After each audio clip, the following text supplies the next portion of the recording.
I'm all right. How are y'all? Doing well. It's been a day. Started doing shots, so it's a good way Doing to start a shots. podcast, yeah. Shots. What are you? What shots are you doing? I'm doing Tuaca, which is a brandy. Yeah. I think you talked about that on the drinking Zoom that time. Yeah, it's become my favorite shot type of drink because it goes down so smooth. Every time you say Tawaka, I think of Chewbacca. Well, no, I think of fried green tomatoes when they say Tawanda. Oh, That's what I don't know why my brain goes there because I've only seen fried green tomatoes like a handful of times. It's not like something I think about. It's not a movie I think about often, but Matt, for some how many reason, times have you seen it? I like how he said, I've only seen fried green tomatoes a handful of times. As have I. I've probably seen it as many times as Caleb, but I'm betting Matt's never seen it. I don't think I've seen fried green tomatoes. Dude, they cook a dude and serve him to their friends. it's pretty metal and lesbianic at times. I thought that was a movie all about like women's liberation. It is. I mean, they cook her husband that's been beating on her. Wow. Cut him up and cook him and serve him as barbecue to the town. Oh yeah, it gets dark. It gets dark. Wow. Yeah, the I bet you didn't see that happening in that movie, did you? Certainly did not. Did M. Night Shyamalan do this movie? No. It's low. A lot of twist. It's low-key hilarious though. Like it really is. So I have this weird connection to that movie though, because when I lived in Georgia, the town that we were the little small town that we were in, building this giant power plant just outside of Macon is called Juliet. Well, if you don't know, Juliet is actually the town that they filmed Fried Green Tomatoes in. Oh, nice. And they have turned the entire set into a living, breathing, functional part of the town. So you can go and you can eat fried green tomatoes at the Whistle Stop Cafe. Yeah, I don't think I'll be eating anything from the Whistle Stop Cafe. Oh, dude, let alone their barbecue. But you can go, you can see Iggy, I think it's Iggy's. Like they have the little apothecary that they had opened up. There's like you know it's a tourist attraction, but in the middle of nowhere, and they don't advertise like super big, but just kind of rolled up there and it's like, oh, this is kind of cool. And they still have like parts of the set built that you can go tour and check it out. It's fun. Oh wow. Yeah, it's a good time. Yeah. I don't know how we got to this place, but here we are. I also don't know how we made it to episode 190 of the Southern Fried Geekery podcast. Per usual, lots of patience. That's how we did that. Deep breaths, of an inability to know when we're done, that kind of thing. I am Caleb Alexander McKenzie, as usual. Matt Trogdon. And I'm Craig Lance.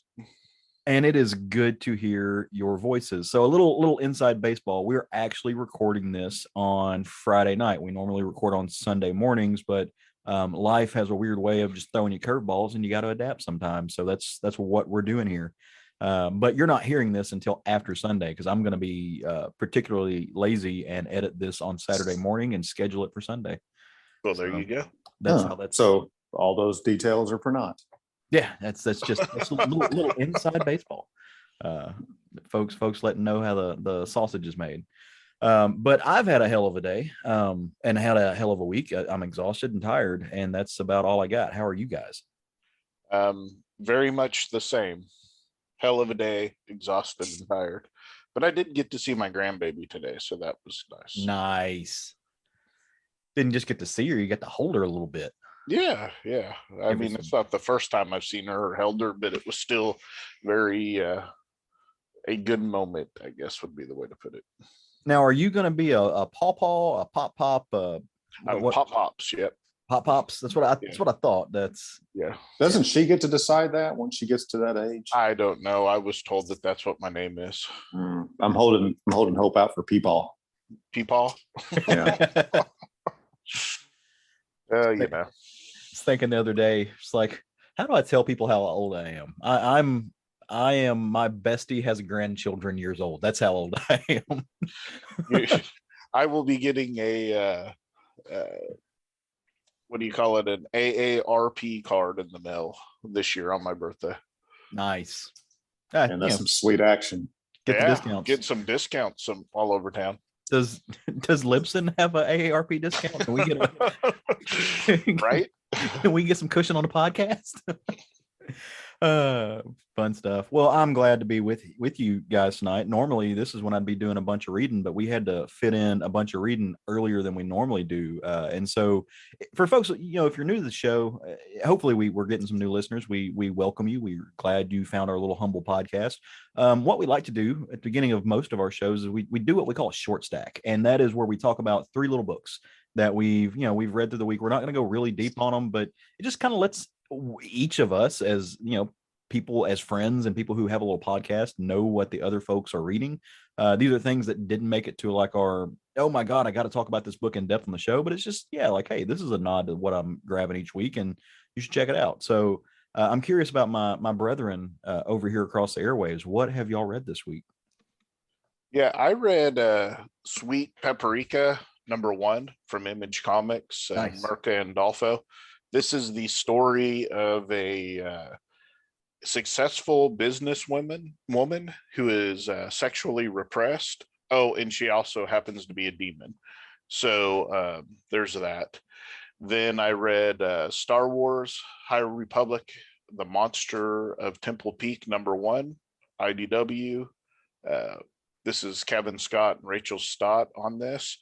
This is the story, as all of these High Republic books do, they take place long before anything you've seen in the movies. This is the story of a monster hunter that was actually a Jedi Padawan that left the order and is now hunting monsters. Actually a really, really good book, lots of fun. And then the last book on my list is one I've talked about for the first 2 issues, but I'm going to go ahead and mention it again. But that's Bunny Mask #3 from Aftershock, Paul Tobin, Andre Muti, and Taylor Esposito. This book just continues to be one of my favorite new, I don't even know if it's really horror anymore, if it's more of a supernatural type book with some horror elements in it, but really, really good. Really compelling story, and the art's just beautiful, as you come to expect from Muti. Nice. Well, even though the homeboy didn't finish the Jedi Academy back there, I imagine that's you still got to learn a good skill set that plays well into monster hunting. Yeah, it's actually a female, but she's doing she's kind of hiding from the Jedi as well. So there's kind of a double-edged thing going on, but we don't know her full story yet. We're just getting it in kind of flashbacks and things of that nature. So really, really good story up to this point. So maybe she'll punch a crate dragon. She might. She cut the head off of a Gundark in the first one. So I mean, I feel bad for the Gundark. It's not what he was looking for, but well, he was killing people and stuff. So. and stuff. Yeah, things that Gundarks do. Well, what about you, Matt? Did you get anything read this week, brother? I did. So my short stack, starting with Image Comics, I read issue #3 of the 6 Sidekicks of Trigger Keaton by Kyle Starks and Chris Schweizer. This continues to be a great series. It's a real fun action mystery crime book is how I would describe it. So yeah, if anybody hasn't picked this up yet, I recommend it. It's a lot of fun. Like everything I've read by Kyle Starks so far, a lot of humor and just great characters. He's great at inventing characters and the interactions between all the different personality types that he puts in his books. He seems to really enjoy coming up with drastically different characters that are forced together to achieve a goal. This one, I think we did the first one as our roundtable book, and it was really a great book. And somehow the local comic book store didn't have me on it. I don't know if I didn't sign up or whatever, but which seems to be the case a lot of times when I think I'm signed up for something. But I will be getting this in collected edition. Yeah, check it out. Definitely. It's the second thing on my short stack is from Dynamite, Red Sonja, Black, White, and Red #2. The issue that I have, it's got a cover by Lucio Carrillo, and it's a great freaking cover. I mean, it looks really good. 3 different stories in this one, all different creative teams, great artwork, short stories. These were really strong. What I wanted to point out in this comic, unrelated to the stories itself, I was surprised to learn that the next Red Sonja series is going to be written, and the art is also going to be done by Mirka Andolfo. Nice. Oh, wow. How about that action? Yeah. That will be absolutely beautiful. So that I looked at that and I looked at it and I was like, am I reading this right? So yeah, I thought even you guys would be on for that. Oh, I yeah. will definitely be on for it. And then number 3 on my short stack, most importantly of all, from 1992. That's right, the early 90s, glorious time. From Marvel UK Comics, Warheads #1. Found this little baby in the wild. First issue of Warheads. I'm sure everybody's familiar with Warheads from Marvel UK. Oh, yeah. Yeah. The subtitled "Big Guns and High Tech Mysticism!" exclamation point. Guest starring Wolverine, and he's not happy about it! Exclamation point. This creative team on this one. Story is by one Nick Vince, and the art is by Gary Erskine and John Beeston. Mm-hmm. This is a story of some time traveling cybernetic mercenary criminals, and they go back to this story as they happen to go back to Australia in the late 80s, where one Wolverine is stationed, as he was in that X-Men storyline. Runs afoul of them. Things don't turn out so well for them. The artwork on this is really, really good, very detail oriented. In one panel, dude takes the time to, there's one of these mercenaries is a woman in her underwear, from the, her bottoms are just her underwear. Mm-hmm. And he takes the time to draw, I guess, what the kids would call a camel toe.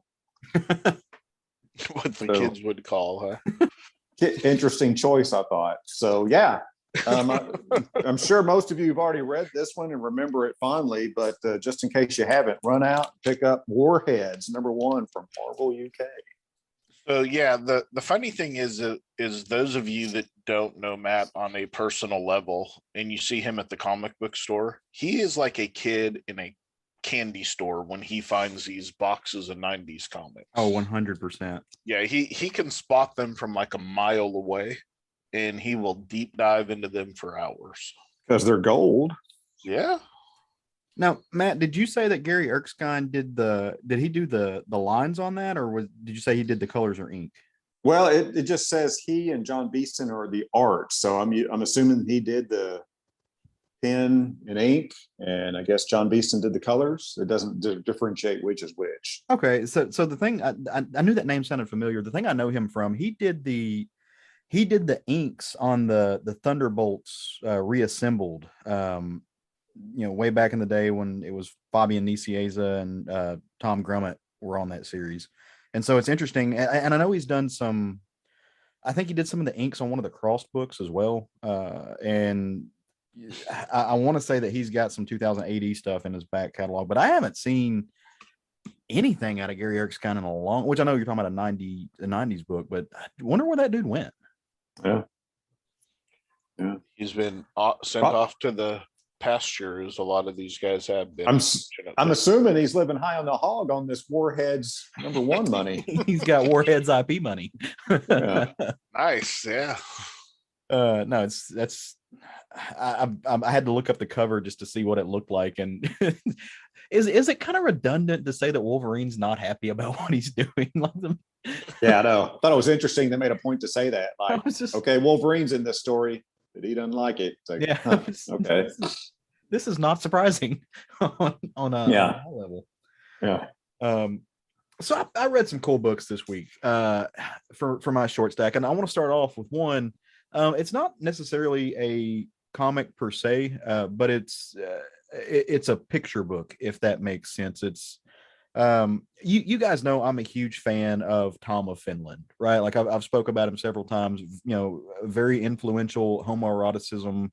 You know, blurring line. A lot of it's just pornography, but it's still political in nature as far as just being kind of punk rock and showing a more masculine side of gay men. Well, I'm also a big fan of this Japanese artist named Gengora Tagame, and I've spoken about one of his books before. It's called My Brother's Husband, and that's more of a very nuanced, feel good story, feel bad story.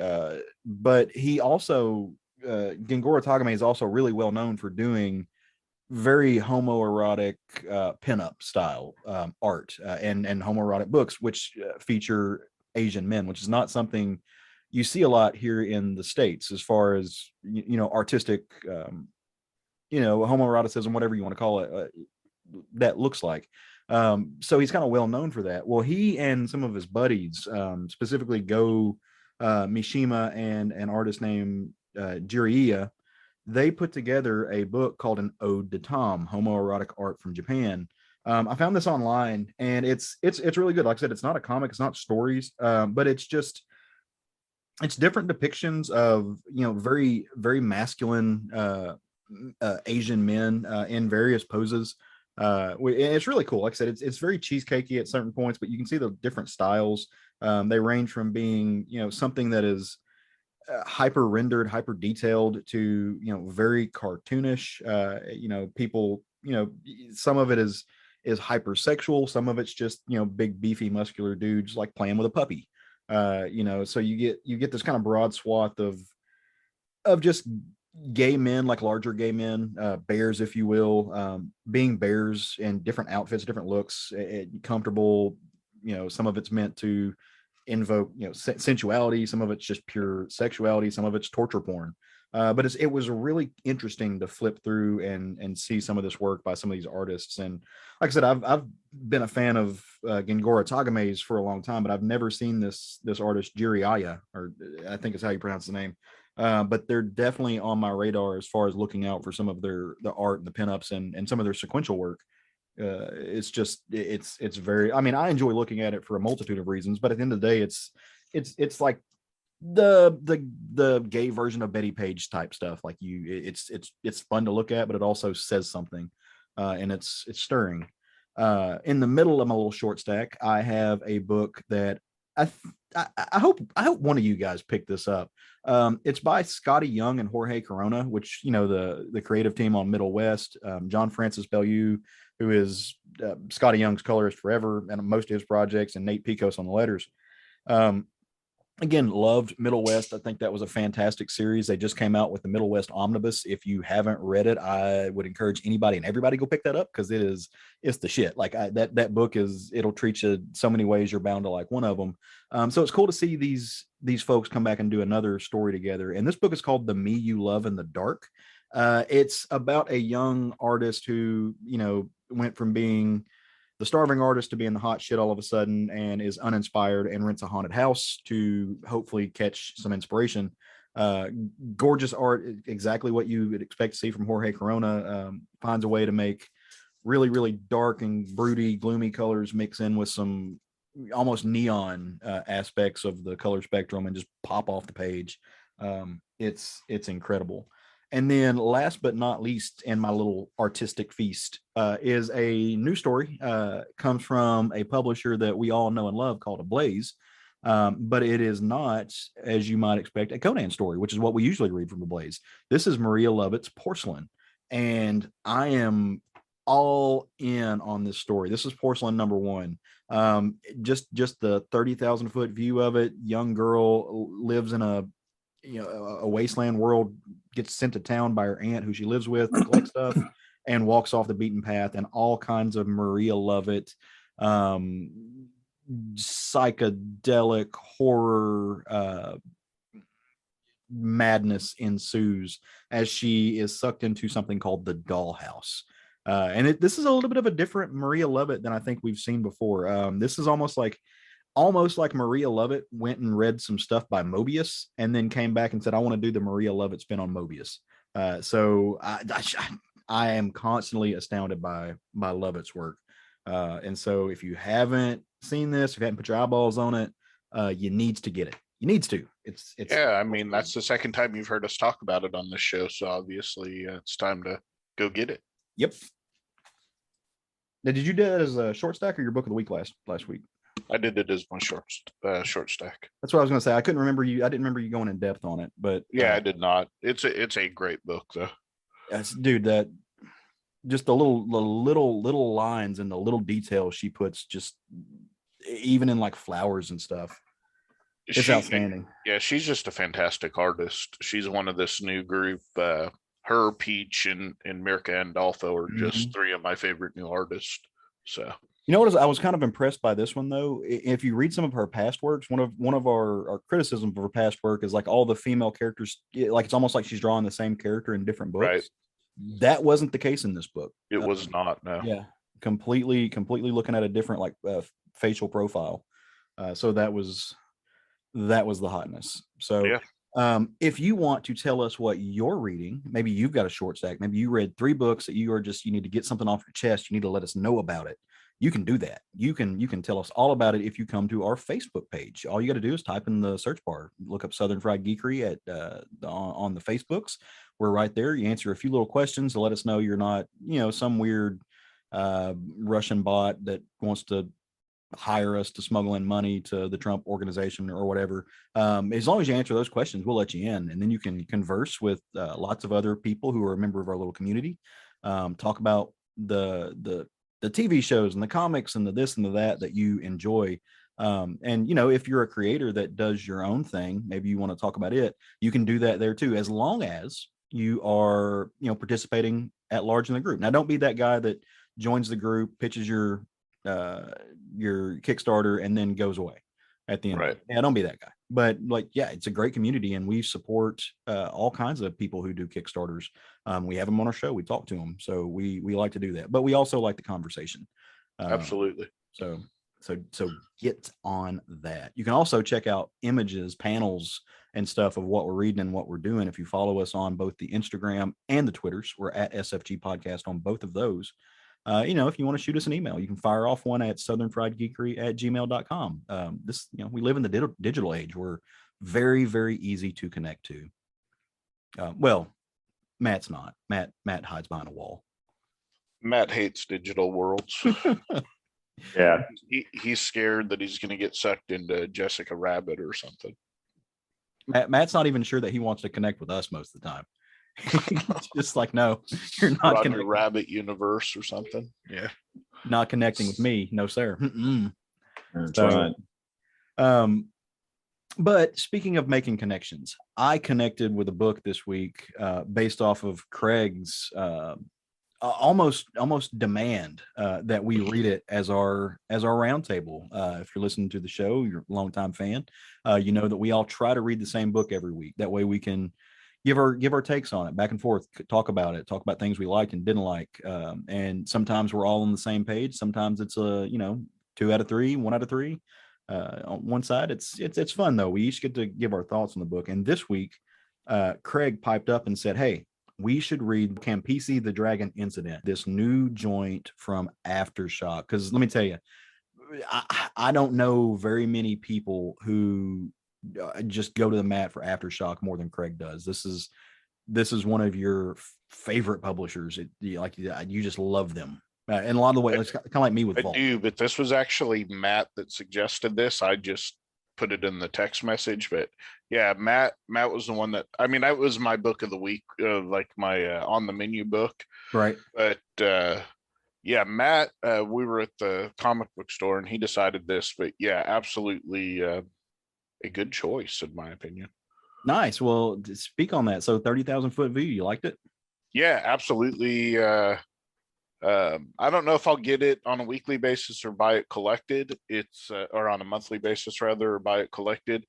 But I really enjoyed this first issue. It was fun. There was a lot of interesting dialogue. I love the kind of the Sopranos meet the I don't know, Game of Thrones type feel of it. So yeah. Nice. Well, what about you, Matt? How'd it treat you? Yeah, I thought it was well done. I have, and I've said this more than once, but I just have a hang up about the intersecting of the quote real world and fantasy genre. Right. That's a hang up of mine I have. So it's hard for me to get on board with that just because of that personal obstacle that I have. But I mean, it was definitely well done. No doubt about it. The dialogue was what got me. The writing in it was yeah, absolutely. It cracked me up. And yeah, it's interesting. I'm like, and we've talked about this. I'm going through and watching The Sopranos right now, and it's one of those weird things where things are timed just right by the universe, because there are some words in here and some phrases that I wouldn't have no idea what they actually meant. Some vernacular if I wasn't watching The Sopranos and didn't get some of the mafiosa talk. So I'm really glad I've got that under my belt. You guys browbeat me into that as well, and I absolutely agree. It really gave that vibe. It was like, wow, I'm glad I'm watching The Sopranos while I'm reading. It's just fun. Yeah. I thought it was great. So what is this book that we all thought was great? Well, the book is called Campisi, and it's actually called Campisi, the Dragon Incident. It's written by James Patrick, with art by Marco Licati and Rachel Deering on the colors. And then also, actually Rachel Deering was the letterer. Marco Licati did the art and the colors on it. So the best way to describe this book and describe the tone of what it is and how it will make you feel is really just to read the first sentence. Once upon a fucking time, like way back before Netflix and shit, there were dragons. And so it really just dips you into the world right off the bat and gives you some history of this legend where the dragons were tricked and pushed back and by humans, double crossed a number of things. I think there's a little bit of an analog to maybe some, almost like the dragons were meant to be an analog for like Native Americans. They constantly moved west. They were promised land, and then those treaties were broken by the king, by the expansion, the American expansion west. But that you can just read that into it. I like to read into things, but at the bare minimum of the story, it's just dragons. But they were kind of driven into a point of extinction, except for this one little camp on the West Coast. And that's kind of the only place they exist. Well, years and years and years go by. And in the middle of this, of this kind of unnamed city, but this neighborhood called Green Village, probably a nod or homage to the Greenwich Village of New York.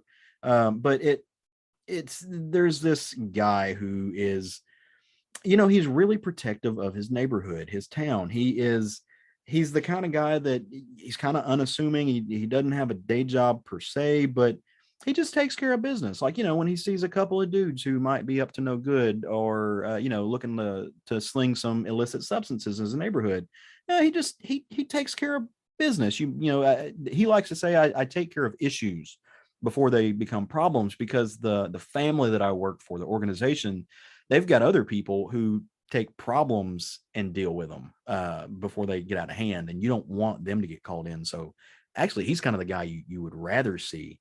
And his name is Sonny, and he's the kind of dude that everybody in the neighborhood knows him, and he's nice with the kids. The old ladies wave at him. It's people who know what's up. They know the game. And he makes sure that everybody is doing what they're supposed to do. But he also is a gangster. He also goes in and makes sure that people who, are supposed to be paying for protection are paying their money, or the racket is on board. And so when he's doing this, he's taking care of his daily business and, making sure that the youngsters in neighborhoods they know what's up. And all of a sudden, out of nowhere, this giant dragon flies overhead, and none of these folks have ever seen one this far east before. Like I said, the dragons set up camp out west, and they're just dwindling. But this dragon is, huge. He's like the size of a football field and all kinds of green color, and he just kind of flies across the neighborhood. Doesn't really cause any physical trouble when he flies over. It's just kind of scoping things out, but he definitely gets everybody's attention. I mean, how could he not?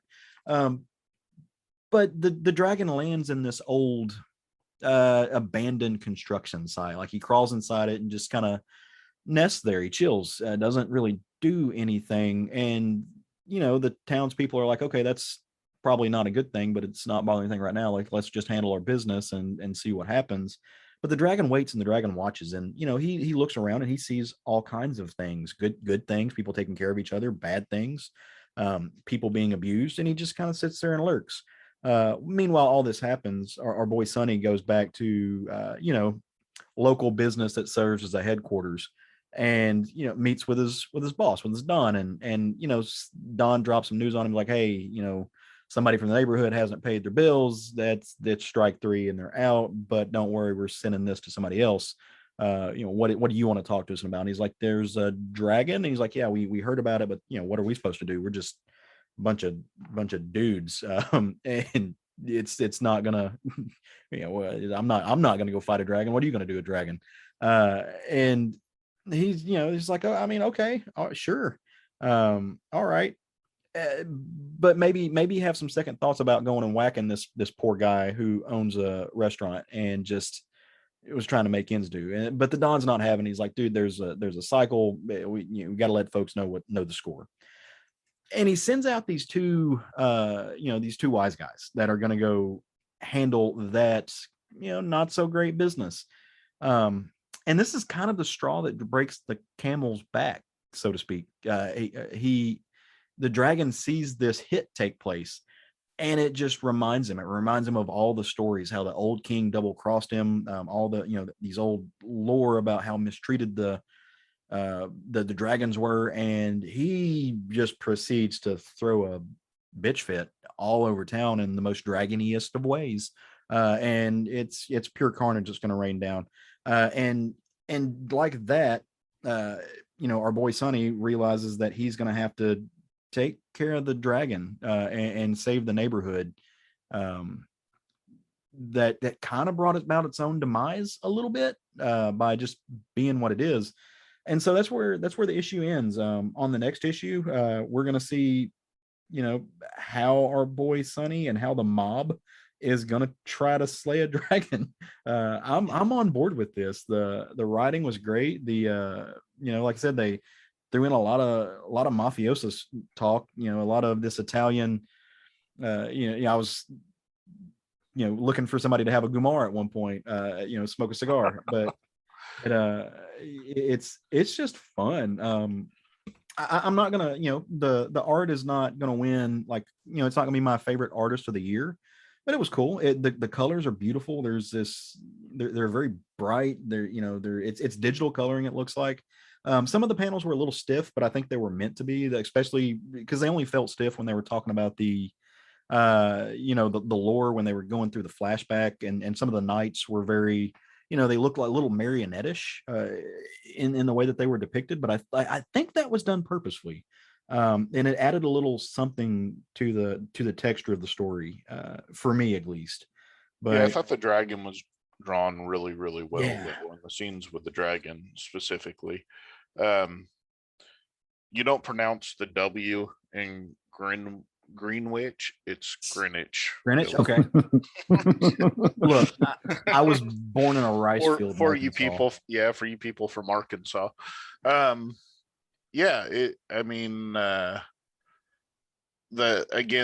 art was fine. It's fine. It's, you know, the stuff with the dragon, the colors, like you said, were absolutely great in the book. To me, what shined in this book was the writing, though. Mm-hmm. And how they just all assume that, you know, it's just no big deal. It's just remember the dragon that landed over in Jersey, and the dragon that was, you know, oh no, that was a kraken. You know, it was. Yeah. You know, these supernatural elements are just part of their world, and you know, the mafia's got no time for this crap. The art is it. I mean, it fits in great with Aftershock. Like, if you've seen Aftershock's catalog, the art is kind of, it's right in that strike zone that I think Aftershock looks for. The things that I love were just the really down to earth street level things that, like you said, yeah, this is a world where dragons are they're not common, but they're known, but it's just something they hear about, you deal with. Yeah, it's but, probably just going to take a shit in somebody's pool and fly away. right. Yeah. I mean, but you know, As but dragons do. it's that the you know, this guy, Sonny, you know, he knows the neighborhood people's names. He, you know, the dialogue about when he's talking to the drug dealers at the very beginning, when they're like, well, you know, what are you doing here? And they're trying to get smart with him. And, you know, oh, we're just looking for a place to open up a hot dog stand. And he just lays out this whole narrative about, oh, well, turns out I'm the hot dog stand inspector, motherfuckers. like just you can't put it here because the kids need vegetables. They don't need hot dogs. And Mrs. Whoever is allergic to mustard. So, you know, you can't have a dog stand here. So. Yeah, and just proceeds to just break them down. That was fun. Now, did you guys read the back matter? Yeah, into this? I did not because I read it digitally. To be honest, it was in my box, but for some reason didn't make it home with me, so I had to read it digitally. Okay, Matt, why don't you tell the kids at home about the back matter? Back is a kid's. It's a kid's report on the history. It's a fourth grade history report on dragons by one Bobby Bazula. I wish I had read it. It's hilarious. He, you know, supposed to be doing this, you know, essentially book report on dragons, and spends more than half of his report talking about videos he watched on YouTube. So, you know, it's like it felt very, very fourth grade. It's really funny. He was letting the teacher know. He's like, hey, you forgot to teach us this. So hopefully now that I've told you about it, now I know you'll teach other people about it. Yeah. But that was a little bit timely, right? Like, because we're having this kind of national conversation about what is part of our education. You know, you think about things like the 1619 project and things that aren't in our history books, and there are some supplemental stuff. You know, there's people who are going out and making, you know, like legitimate academic folks who have YouTube channels. I mean, there's a lot of bullshit on YouTube too, don't get me wrong, but you have folks who are doctorate in like African American studies and Native American studies who put this legitimate and peer reviewed and studied stuff out there on the internet to be learned, and it's not making into our you know, the educational canon. And there was a lot of that kid just saying, hey, like this stuff is out there and it's true. And why didn't you tell us about this? Like you underserved us. And you know, at the end of it, she gives the kid an F and tells him to come see her because, you know, he made waves in the wrong spot. That's like, I really appreciated that. I don't read a lot of back matter, but I really appreciated that. It just gives a whole nother layer of context to the work, I think, in the way that the lens that you view it through. Yeah, and so I mean, going back to the content of the main book a little bit. Sorry to do that, but my brain is just going in different directions. So to put this in soprano terms, Sonny is Christopher if he gave a shit about the neighborhood instead of himself, right? Right.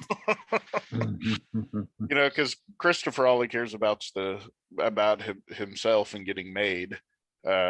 Sonny actually cares about the neighborhood. He knows these people. You know, he's telling them, "Oh, go look out for, you know, go tell Mrs. Johnson to put her dogs up, and you know, check on so and so because he may have a heart attack if he sees this dragon." You know, so he actually cares about the neighborhood, which, you know, maybe why he's in that particular spot he's in with the mobsters, because he can actually look out for them.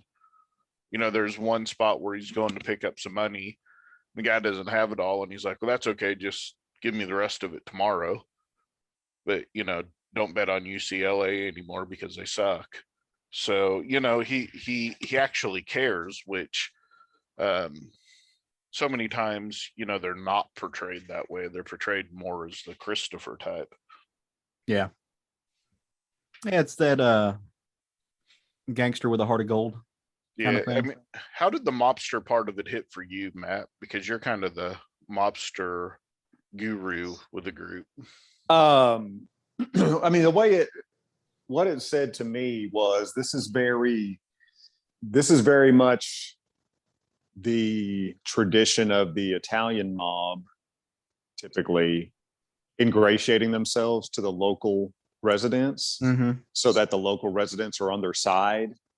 They can go about doing all their violent crimes and thievery behind the scenes, but they're treating, Yeah, they protect their Mr. neighborhood. Yeah, they're making sure their neighborhood is safe. So the neighborhood is always going to support them. A great example of this is John Gotti. The neighborhood where John Gotti lived, people loved him, and came to his defense every time he was arrested. So when I read that, that was just textbook, mafia type strategy for within their own neighborhoods, and that's touched on in The Sopranos too. There's a lot of really funny moments in The Sopranos where there's one really funny moment they're getting onto a guy for hot rodding his Trans Am through the neighborhood. Yeah. And Silvio gets onto it. Oh, I told you to quit driving your car so fast through the neighborhood. Love that stuff. Yeah. So that really hit home for me, just from all that I've seen and read throughout the years. Because they loved Capone too, right? Chicago, I mean, the people of Chicago loved Capone. He provided them with something that they couldn't get anywhere else, and he kept the neighborhoods safe as long as you stayed out of what you should have stayed out of. Yeah, it's interesting. If you go back and read, and I'm somewhat of a true crime buff, and I've read a lot of organized crime stuff, and what they'll tell you when you get into these kind of things is there's no safer neighborhood than a gang neighborhood back in the heyday of the Italian mob. Right, because the last thing they wanted to do was to draw in the police. So yeah, I was just wondering how it hit with you, as far as since I know you are that true crime kind of guy. Did it feel real, I guess, was kind of the question. It definitely felt real until world. The dragon showed up anyways. Unfortunately, yes. Unfortunately, there's not. Unfortunately, the dragon's not real world. I mean, I would really wish it were. It would explain a lot of shit if the dragon was real. Oh man, it would fix a lot of shit. That's why I see it. Especially just dragons that are mad about violence in the world. Of course, yeah. That's what got me.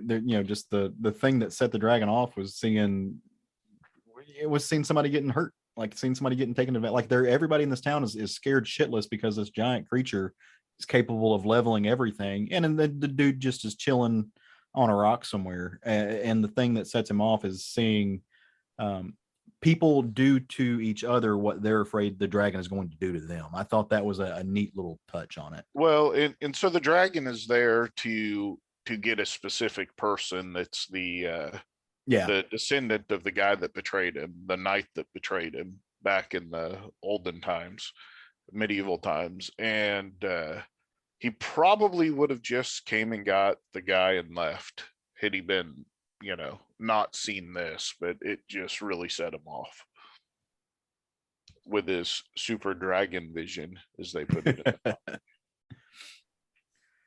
Just on the topic of The Sopranos, since it came up, the Hubs and I went and watched the Suicide Squad movie this past week, and what? Just follow me here. Okay. We're watching we're there at the theater to watch the Suicide movie, and they're playing the trailers like for up and coming features, and they play the trailer for the Sopranos prequel or precursor film. It looks so freaking good. That's his son playing him, right? Yeah. Oh, is it? I didn't know that. Okay. Yep. Mm-hmm. Mm-hmm. Yeah, no, that's why he looks so much like him. It does. It looks like a very young Tony. Yeah. They did great. Yeah, everything about that. It looks like it's going to be a mix of mafioso 70s awesomeness, but there's a little bit of blaxploitation kind of element thrown into there. Dude, I can't wait to see this. It's going to be killer. I did not go to the theater to watch that movie. I watched it at home Nice. because I still have theater anxiety for some reason. Because we live in a hellscape in the middle of a pandemic. Mhm. That is not a lie. So what do you think, guys? We adding Campisi to the old pull list, or is it? Yeah, like I said, I'm probably gonna wait and get it collected just because I think this is one I'd rather read in a collected edition. Mhm. But it's definitely worth the read in my opinion, especially if you like, mob stories that involve dragons. Because there's so many of those out there. I feel like that's a very niche audience. That is a Oh my very niche gosh. audience. Where's Brubaker writing that story when you need it? Oh, Right? oh my gosh. What about you, Matt? So kind of a one and done. I'm not sure. I'm undecided. I mean, I really like the main character in this book. The dialogue, the writing was a lot of fun. It's just this hang up I have about interjecting the fantasy world and the quote real world. Yeah. That's my only hang up. And I got no justification for that. It's just a personal flaw. Well, I get it. I used to have a thing, and I still really kind of do, with people being sucked from our world into a fantasy world. That was a trope that I really kind of got sick of in fantasy writing. Mhm. So I understand, this is kind of the reverse of that, but I do get it. Mine is video games. I hate it when they like the Ready Player One stuff, or this new thing, the new Ryan Reynolds flick that's coming out, which Roger wants to go see, and I'm just nah. Where like the characters, like they're living in a video game. I'm just like, I'm good. Yeah, I'm with you on that one. Yeah. Yeah. I'm gonna check out the second issue. I want to see if it holds through. And normally Aftershock books, they're 4 to 6 issues. I think most of the time they're 4. So it's not gonna to break the bank to read this all the way through. Like I said, I think the writing is hilarious. I have less of a hang up on the interjection of fantasy and what we would consider reality, if it's done right. And I feel like it's done right in this one. They've kind of explained everything to the extent they need to explain it. So I'm along for the ride. I'll see what's up. I care vastly more about the current story with the young mob enforcer than I do the backstory. So I hope they don't. I don't obviously see him spending a lot of time there. Yeah, obviously we've got what we need from it. Yeah, they're gonna have to do some to explain who the guy, like what's up with the the blood feud. But yeah, I hope they live in the real world, or in the modern world as presented in this book for a little bit, because I'll check it out, because the modern world is weird and fun sometimes, especially when stuff like this is given to us. Speaking of the modern world being weird and strange at times, going to kind of branch off something we don't do very often and talk about some news. This week, a lot of big name comic writers jump ship from. I say a few comic writers jump ship from their projects. Other ones were just able to transfer and are doing multiple things. But there's this new platform called Substack that I'd never heard of before this week, and all of a sudden it's on everybody's talk about list. And I mean, you have writers like James Tynion IV, who was writing Batman, not re-sign his contract with DC, and is going to go to Substack. His kind of teacher, Snyder, is doing the same thing. Scotty Young is heading over there to do stuff. Saladin Ahmed is doing stuff, and it's interesting and weird, because before now, Substack had not been a platform for comics. It was more of just a way to send out, I guess, newsletters is the kind of gist I get. It was almost like a blog. Yeah, it's almost like a Patreon for columnists. Yeah. Yeah. So, but I guess that they're branching out um, into comics now. So my question is, are I don't see me jumping on even when you have a guy like Scotty Young who's going to be carrying over I Hate Fairyland, which I love Scotty's work and I Hate Fairyland is great. I just it seems like a weird move. Um, like Kickstarter seems to make things more available to a wider audience, which is what I think comics needs as an industry. Like you need to put comics, you need to make them available to more hands and more buyers. And I think a platform like Kickstarter does that. But on the flip side, like this feels like it narrows the audience. It's In a weird way. because people like Tynan, I think that's how you say his name. I don't know. Yeah. Tiny Onion. He is saying that he is not removing his creator-owned stuff that he Mhm. currently has out. It's just going to be for new stuff going forward. But then you have people like Scotty Young that's going to take I Hate Fairyland there, which is unfortunate because I don't see me signing up for this. Now, I have heard that eventually the stuff is going to be released in collected or even floppy editions to the Right. comic book stores. Well, that's a maybe. That's a Yeah, maybe. that's a maybe at this point. We don't even know for sure. But I don't know that I'm going to jump onto another platform. I've got a few people I support on Patreon, and they're people that I know personally. Mhm. Um, and to me, this just feels like another Patreon type thing. Oh, you can have this comic, because they do that on Patreon, right? If you're a subscriber to some of their Patreon, you can get some of their content for free from there. Right. Well, do you guys know why this is so attractive to these creators right now?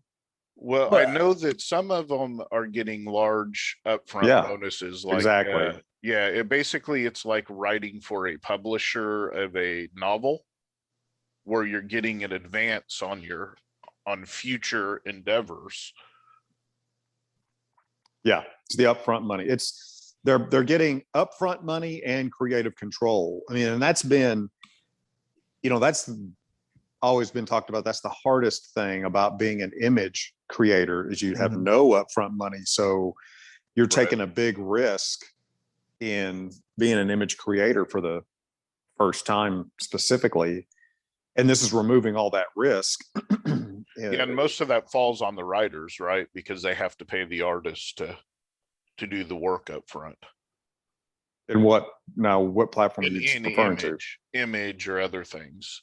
They have to pay out of their pocket up front. So if they're getting an advance, they can go ahead and pay the artist up front for the work.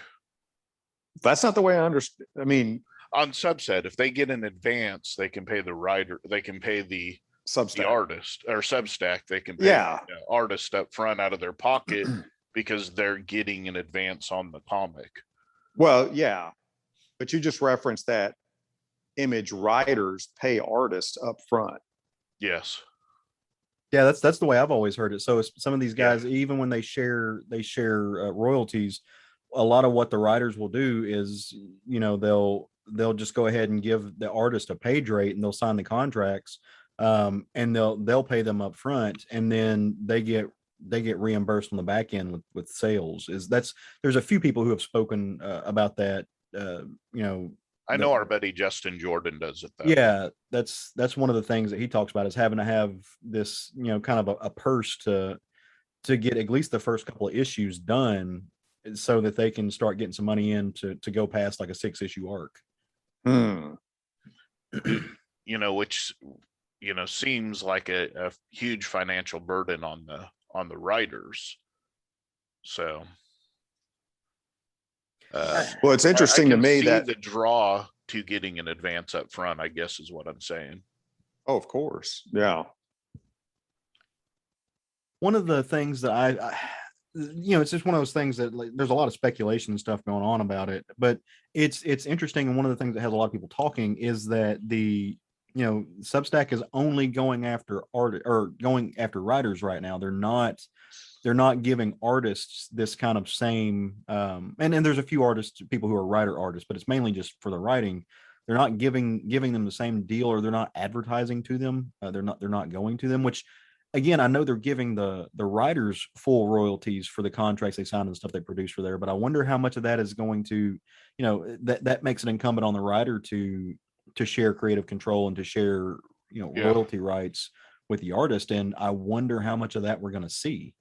Well, I think you will, just because it's going to be the same formula they use. Let's say Justin Jordan, just because we know his model, right? So let's say and I doubt he's going to do this, but let's say he went to this service, he gets an upfront fee, he pays his artist out of his pocket. They're not responsible for paying that second half of the creative team. He does it out of his advance. So I don't know why they wouldn't give them equal control, just like you would any other artist you hired. Well, I mean, there's a few reasons. For one, if these things do blow up, then you're gonna get a bigger payday, and that you're gonna have artists. The reason you wouldn't is because no self-respecting artist is gonna come work for no creative control. They've done it for years. Yeah, I was going to say they're still doing that at a lot of places, and especially with these new artists who are trying to make a name for yourself. So if you're and I'm not saying like James Tynan would do this. He by all accounts, James Tynan seems to be an up and up dude and on the level and very much into creator rights. But if you get a chance to draw a book right now for James Tynan, who is like, he won the Eisner for Best Writer of the Year this past year. He's got books that are blowing up. He is the hot shit, and you haven't had a book yet, or you're a relatively unknown, then yeah, you might sign that because you want the work, but B, you want to get your name out there. It's the same reason that they've gone to the big two and they continue to go to the big two forever. On the big two stuff, yes, I understand, because it's not their intellectual property, right? But that's also true of Valiant. That's true of a lot of things. One of the stuff that's not your intellectual property, but if you're going and you're helping create the design and so forth of the characters, that becomes your intellectual property. Now, granted, there are times like Wells and Dalton, they hired people to just draw the art for the book, and they gave them a page rate, and that was it. Right. And I'm not saying that's not ever going to happen in these scenarios. Because it absolutely will, but I think that the bigger name artists generally draw bigger name writers generally draw bigger name artists to their work. Well, they can certainly, but I mean, like there's people that give opportunities to up and coming artists, but they also, well, and again, I'm speaking generically. I'm not in this business. I don't know.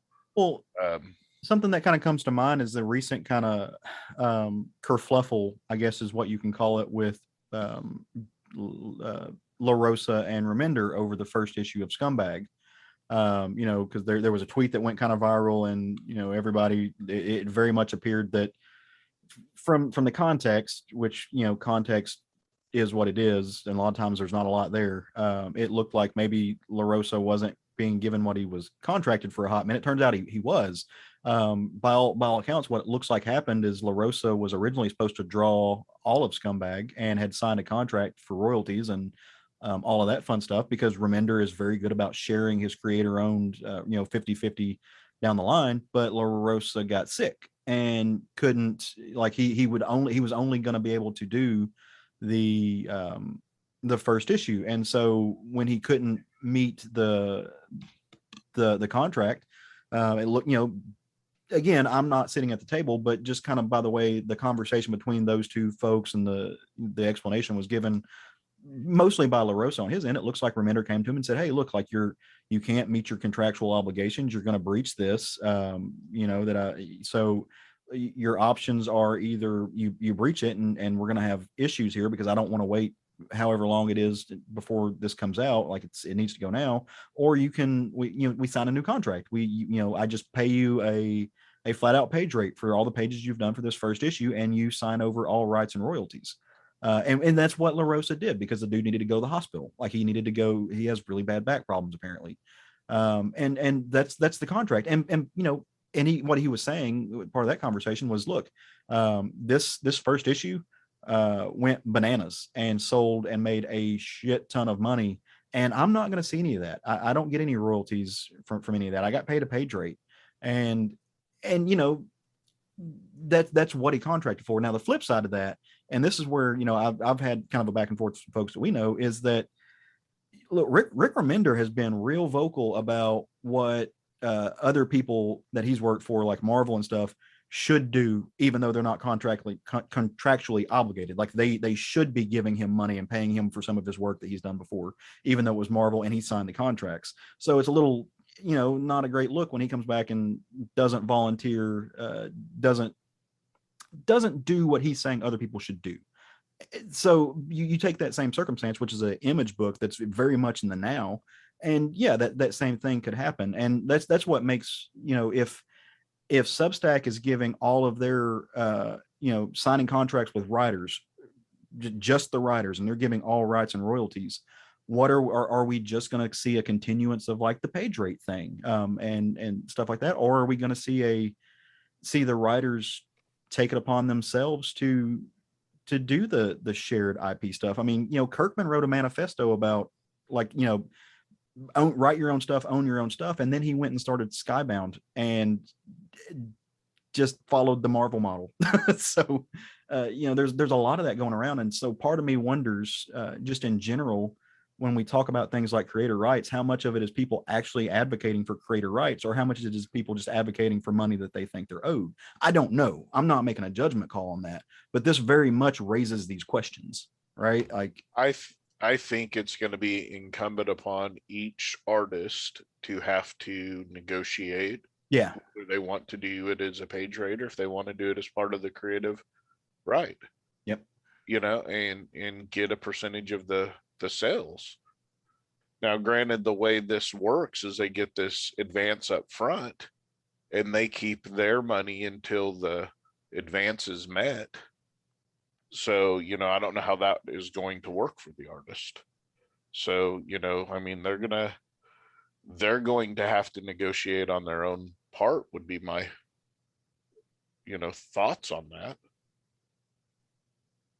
Yeah, they would have to. That's like, I said the same thing to our buddies Dalton and Wells when they were, and a lot of the young comic creators we talked to. It's like, dude, go get $200, pay a lawyer for 2 hours of his time, and have them tell you exactly what you're signing, and decide if you want to negotiate something on that. Because when we've had this conversation, the United States is one of the only countries in the world that doesn't recognize what's called moral rights, where in other countries they don't allow work for hire contracts. And so this kind of only happens here, but that's also why we've had this influx and explosion of IP in America, in the States, is for those exact reasons. But I don't know, it's interesting. I don't think this is the what's it called? What is it again? Substack. Yeah, I don't think this is incumbent upon them to make sure that the artists get paid. No, it's the artist. It's upon the artist to negotiate that with the writers, which they're going to do anyway. So, but I really do hope if that's going to be the new this kind of model that those folks are taken care of. Now, for me personally, I don't know how much involvement I'll have with it. So for sure. That will remain to be seen, I guess, depending on what's being put out there. But it's some pretty big name writers going to this format. Yeah, not gonna lie, Scotty Young's doing the I Hate Fairyland thing is enticing. Like, I might just jump in and check that out to see what it is. One of the things I also kind of wonder about this, though, Substack apparently made a epic shit ton of money like last year. They're a relatively new company and new platform. I wonder what happens if they come in, they make a lot of bank, they get really valuable to another larger company and get bought up. There's a lot of speculation that there's been some other companies who have done similar things in print media before, who come in, they make a big splash, and then they make themselves really appetizing to a larger company and then sell everything. So that's also a possibility. This is Yeah, I mean, very their contracts that they sign still, I'm not a lawyer, obviously, but their contracts should transfer with the purchase of ownership. yeah, they will. They'll have to honor those contracts. So I'm just saying, Right. Substack comes in and makes a big splash and a big name, and then in 2 years, it's like it's been bought up and that money is gone. So it's where I go with that is there's this question of its longevity and Yeah. whether or not it's going to behoove middle tier. Do you think that Hickman or Tynan or Scotty Young are going to have a hard time finding work if No, happens? that's what I was going to say. You've got these big names. I just wonder if it's going to behoove like lower tier writers, and not in talent, obviously, but just in reputation and name recognition, if it behooves them to jump ship. I think it may behoove anybody to do it for their creator-owned stuff. Yeah. I could see people doing that, but not putting all of their eggs in that basket, so to speak. I mean, currently you have these big names that are going to do that, but I could see the middle tier writers continuing to do work for the big two along with maybe jumping over to this. Well, yeah, and even Tynan could do that. All he did was not re-sign his exclusivity contract. He can still go back and do work for hire. For DC or for Marvel or for whoever he wants to. I feel like Tynan follows Scott Snyder to a lot of places. You should go read a lot of Chip Zdarsky's comments jokingly about Tynan leaving Batman. You're talking about on Twitter?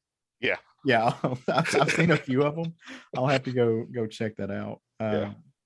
There's also, just if you want to see one writer poking fun at another. Yeah, that's the light side of it. There's a little bit of a dark side of when it comes to the Substack stuff too. Apparently, they have a little bit of a history of allowing or turning a blind eye to, trollishness, a lot of homophobia, a lot of transphobia, racism, that kind of stuff. Like it's one of those things that you see these new, I don't even know what you call them, these new platforms, Telegram, Telegraph, all these other stuff pop up that people kind of flock to, that they start these blogs on. I know WordPress had a problem with it at one point and they shut that shit down. Yeah, it's going to be hard because of free speech to, there is a, where does their culpability begin on it? You know, so that's a debate on any platform. You got Facebook and Twitter now having to fight the battle of misinformation on COVID, right? Right. So, this is, obviously we don't want to see hate speech anywhere, but this is a thing that every platform across the nation is going to have to or not just across the nation, but the world, I guess, is going to have to battle these kinds of. Yeah. Well, actually, they don't have to. That's right. No, they don't have to battle it. They can ignore it, or they can choose to battle it, I guess, is the right. Yeah, and that's going to be, that's going to be up to the, public opinion and public support on what they do. That's right. What I worry about more is something unfairly getting tethered to one of these like, somebody like Scotty Young. Scotty Young is is an ally to the LGBTQ community. He's somebody I have a lot of respect for. He's a friend. I've seen there's been a little bit of internet doing what the internet does again, which say how could you go to there and support this platform and bring attention to them when they've allowed transphobia? And I don't think that's fair, because again, those were, like, most people hadn't heard of this platform before last week, I would wager, and they certainly, my response is, well, you're also on Twitter, and Twitter is Twitter, and it's a platform that allows a lot of trollishness and a lot of hate speech and stuff to fester. You use YouTube, so why shouldn't they use this platform if it can work out to their monetary and capitalist advantage, if it makes them some money, if it gets their name out there, if it gives them a way to own their IP, just because some other, ne'er-do-well and crappy person started a blog and said some stupid shit. So I hope that doesn't happen, and I hope people, the general audience has enough common sense or enough understanding to not I transfer some of those opinions that aren't I theirs. personally try to judge each person based on their content, not the content of the company they're necessarily publishing under.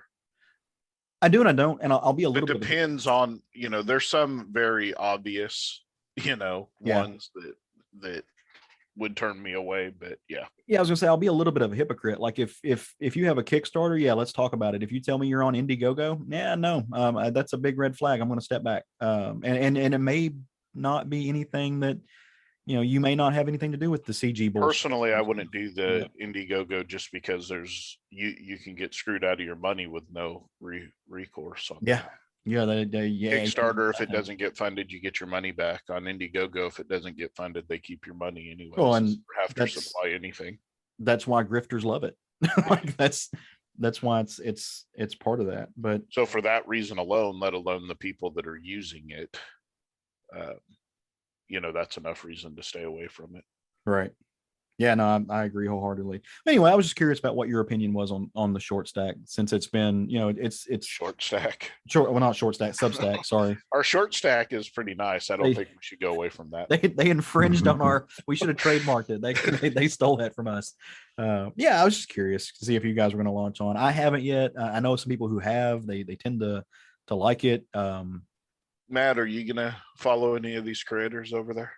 No, I mean, it's digital and I'm just not, I don't buy digital. I don't care for it. So, if they decide to do some print publishing, then, my feelings may change. I mean, I don't have a moral stance against digital publishing. It's just not, I just don't prefer not to read that way. Same. And that's why I'm buying, supporting Justin Jordan's American Monster on Kickstarter. Yeah, so that I can get the hardback of what he's been publishing on Webtoons. Oh yeah. Dude, I actually read that. Like I've read most of that on Webtoons. That is a good book. It looks wonderful. It's just like Matt. I don't read a lot of digital. The only time I read digital is when I didn't get the book for our roundtable. That's literally the only time. Well, that and manga that I, have my subscription for. I have a decent laptop that folds over into like a, I don't know what to call it, into a pad of some sorts. And so I'll read Comixology stuff on there, even if it's not just for the show. I don't mind it. If I would be more likely to read prose on digital than I would comics. Well, and I think it's just the following along.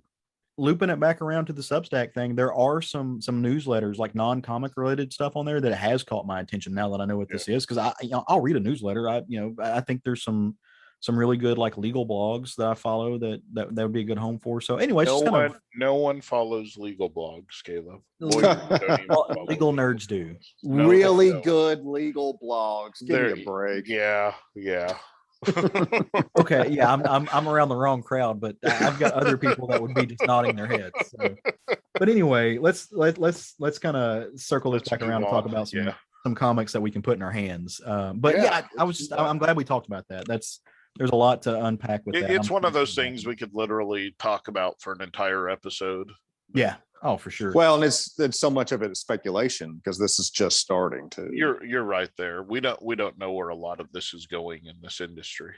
Well, let me just give a shout out to some of our friends and fellow podcasters, and it hasn't dropped now, but Scotty Young was a guest on 11 O'Clock Comics, their podcast last night. It should be published today or tomorrow.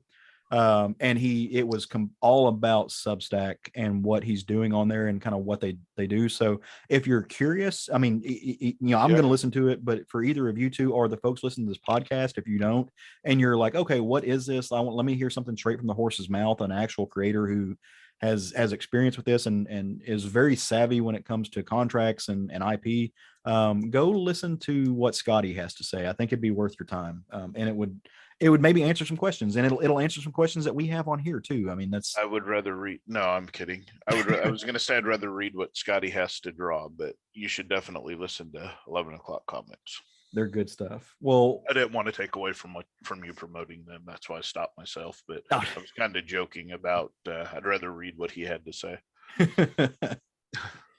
He's got a good voice. I don't know. He sounds nice. No, I'm just saying. I was joking. But Yeah, no. Quote unquote, I'd rather read his comics. No, I mean it's fine. I'll tell Jason Wood you hate him. That's fine. Yeah, don't do that. Jason's gonna listen anyways. So no, I think you should totally listen to their interview. It'll be fun stuff. I'm excited, but I'm more excited to hear what you read this week, Craig. Okay, so I read a book called Suicide Squad Get Joker #1 from DC Black Label. Mm-hmm. Brian Azzarello wrote it. Alex Maleev did the art. Nice. Matt Hollingsworth on colors. Jared Fletcher on letters. This team of Azzarello and Maleev doing Batman Black Label stuff or doing Gotham Black Label stuff is pretty great. Did either of you read this by any chance? I haven't. No.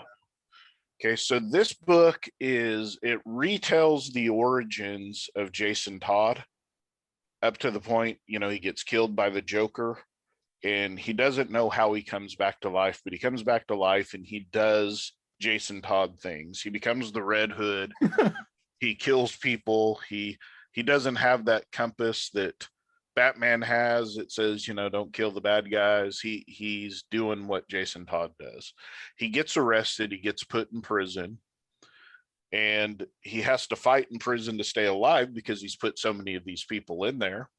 And the prisons get tired of it. So he eventually ends up under Amanda Waller's care. So Amanda Waller, of course, recruits him to join Suicide Squad. And their mission She asked real nice. No, she asked in Amanda Waller way. And she convinces him to join up because they are going to kill the Joker. So Harley's on the team, and honestly, the other people on the team are not people I'm familiar with. But they start this. They go to Gotham. They break in it's real political because it's set in today's time. Mm-hmm. One of the guys on the team actually is in prison because he was one of the insurrectionists that invaded the Capitol. Oh, wow. Yeah. So there's this kind of, there's a black guy on the team. So of course they're butting heads. Anyways, they get to Gotham and they find out that they've been set up, that the Joker's actually being financed by the Russians and his goon squad is not his typical goon squad. These are professional killers that are working for him. And so Jason calls Amanda and realizes she's actually in Gotham herself, overseeing this from Gotham. Well, the Joker breaks in, kills Amanda, and now has the explosion device to kill each of the Suicide Squad members. This is going to end well. I can see it. Yeah. Mm-hmm. Yeah. So it was really good. That little twist at the end really sold it for me. But, Maleev's art's just fantastic anyways. Yeah. But yeah, this was really good. I was really, I don't want to say surprised because I expect it from this team. But, I haven't really been reading a lot of Suicide Squad lately. But the fact that it was in Black Label and this team drew me to it. And now the fact that the Joker can kill any one of them that he wants at any time. And so, I mean, he's got Harley under his thumb again. He does have Harley under his thumb now. Yeah, that's interesting. The book ends with him killing one of the random dudes on the team. Yeah. So, it will be interesting to see how this plays out. Okay. Did it show Jason Todd still in the hubcaps? No, it showed Jason Todd beating the shit out of 1,000 different people, though. Should have showed him stealing the hubcaps. How are you going to leave the hubcaps out? Yeah, he talks about you know, how he was the Robin that no one really liked. So yeah, there's some funny moments in it. He gets moved. What is it? Belle Reve? Is that the name of the prison? I always forget. He gets moved to Belle Reve because there's no more guards to fight at the prisons, because every time he gets jumped, the guards jump in and help beat him up. So yeah, just gets no respect. He gets no respect because he's Jason Todd. And when she walks in, he goes, "Oh, I'm glad you came to see me." And he thinks it's Batman. Of course it's not, because, you know, Batman doesn't do that for him. No. So I'm gonna check this out. I hadn't heard about this. I didn't even know this came out. yeah, I mean, it's an interesting story, right? To have the Suicide Squad with Harley on the team and Jason Todd, two people that have vendettas against the Joker, going after the Joker. Mm-hmm. Well, and I figure Batman's going to step in at some point, because you don't come into his neighborhood and kill his villains, right? Yeah, you especially Jason Todd. Yeah. But so it's again speculation. Part of me makes kind of would say that maybe I could see Batman having, like, keeping a watchful eye somewhere from the shadows, and if he needed to swoop in, he would. I could almost see them, you know, especially with Azzarello being Azzarello, like showing Batman at the last panel, just knowing, like, letting them know he was there the whole time, but didn't lift a finger. Yeah, he can be a dick sometimes. Yeah, we'll see how it plays out. I can see Batman's got to have a role at some point in this, whether it's allowing it to happen from a distance or stopping it. But it was really good. As you expect, like I said, from this creative team, you expect nothing but solid work. So, is this standard sized, or was this over? No, it's the magazine size. Nice. Okay. Yeah. Okay. Nice. Well, Matt, my brother, did you read something this week, buddy? I did. So I read a OGN from Albatross Funny Books. This is by Harold Schechter and Eric Powell. And that's Albatross Funny Books is actually the actual name of the publisher, by the way. Right. Did you hear what Eddie Gein done is the name of this book? Lot to unpack here. This is a true crime story. Art obviously done by Eric Powell. Harold Schechter is a true crime writer.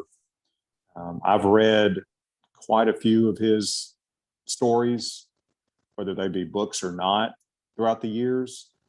He wrote the most in-depth and detailed book about Eddie Gein that was published back in the late 80s. And he's revisiting that story in this work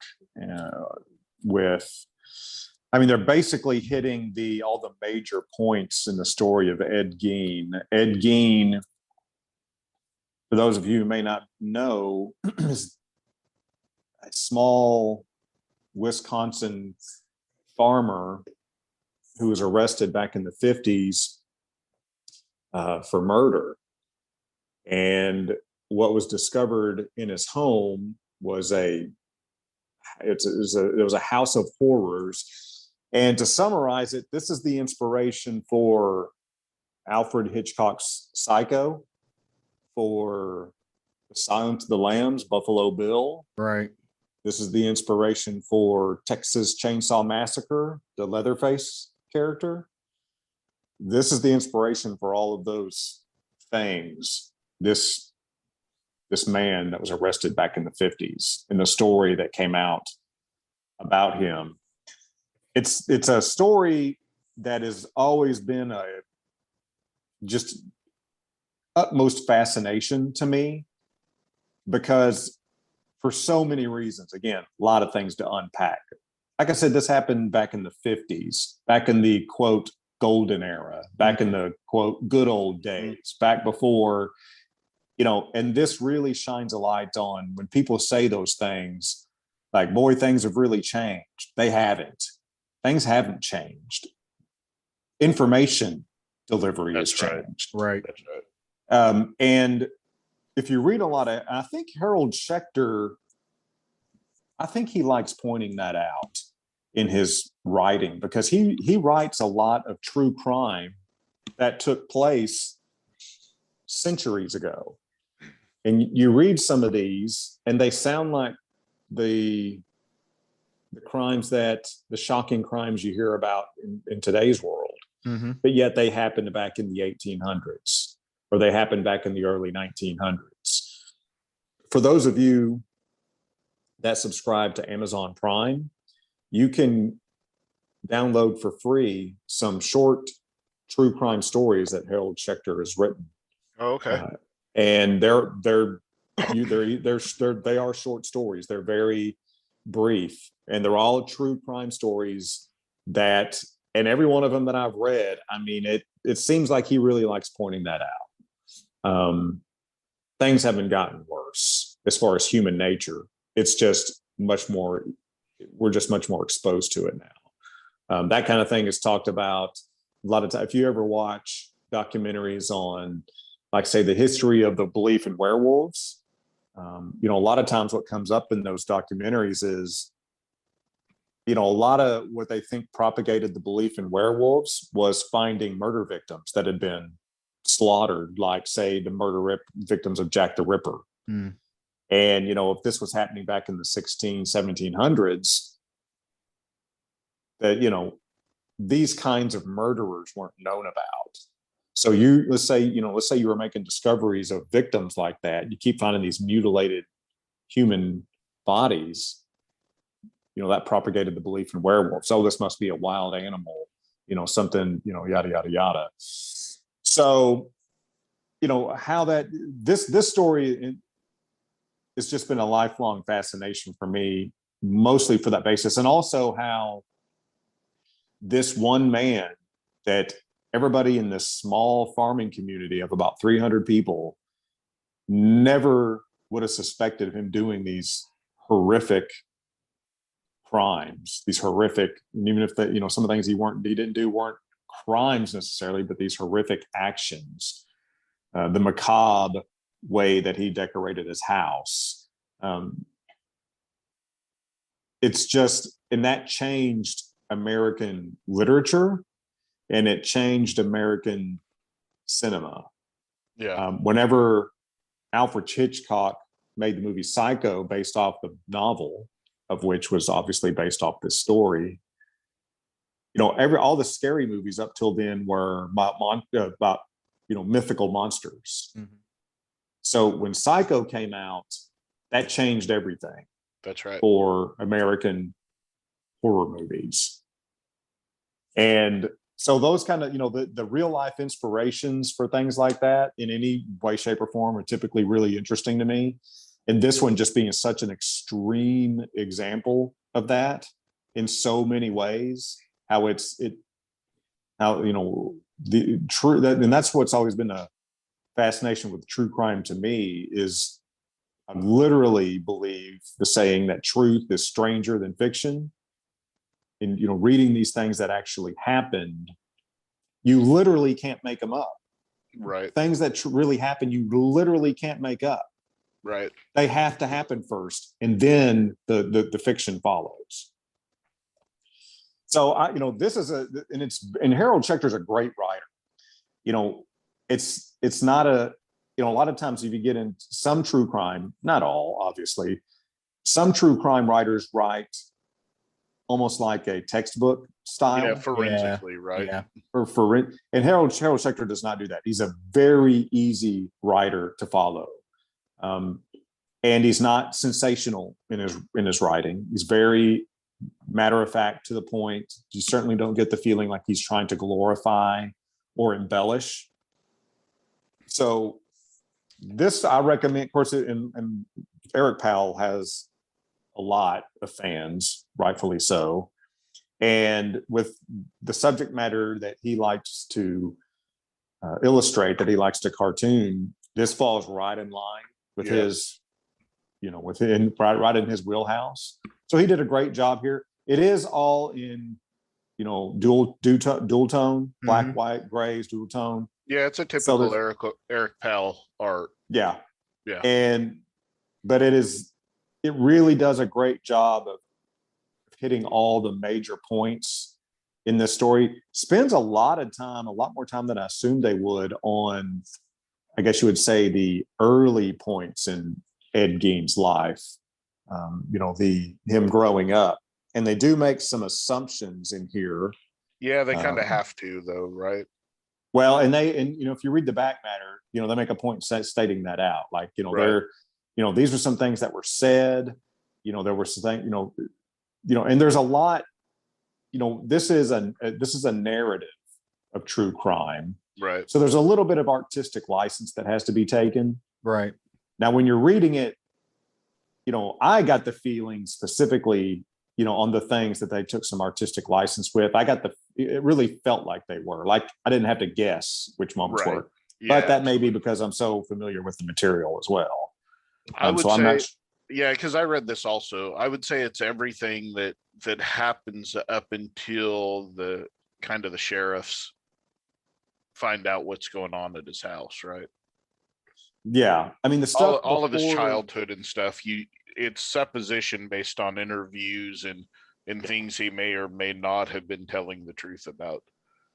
Yeah, it's and that's the thing, is the more you get to learn about this story, the more uncertain everything is because there's a lot of debate. Was he truly mentally ill, or was he just basically, he had a documented low average IQ.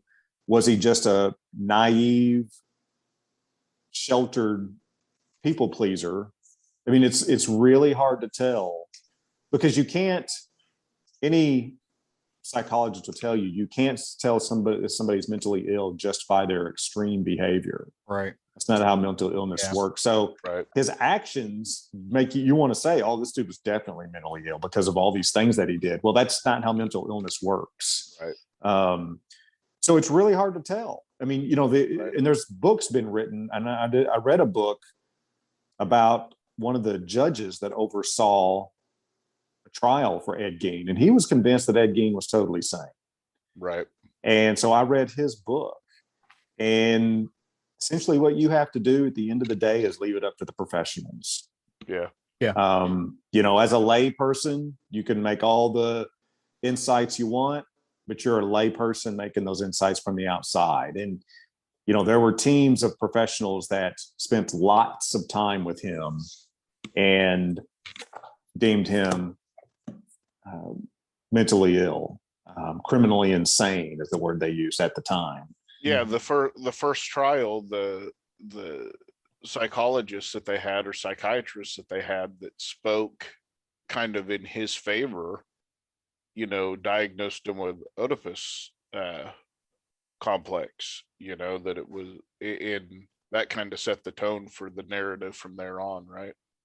Yeah. Well, yeah, the schizophrenia was the big one. Yeah. Schizophrenia was the big diagnosis. Right. But it's really, it's again, the more you read about this, the more there is to digest and the more questions that you have. That's what makes this case so fascinating. I was really glad that they mentioned it. Did you finish this, Craig? I did. I finished reading it today because I knew you were going to be talking about it. And honestly, it was probably going to be my book of the week if you didn't talk about it. So I was glad that you said so. One of the things that's just fascinating to me, and surely that I was glad they mentioned it in this book, is at the end they made a point to mention that Errol Morris spent a lot of time in the psychiatric hospital interviewing Ed Gein. Yeah. Years and years ago.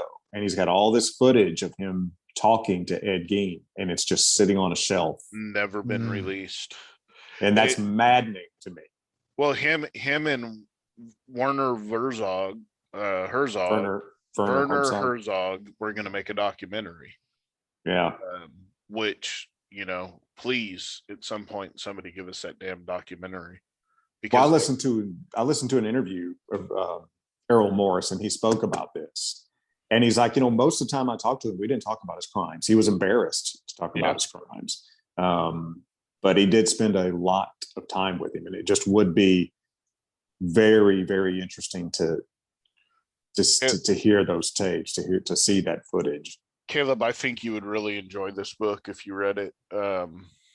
I might. I struggle with this stuff for the exact reason that Matt said.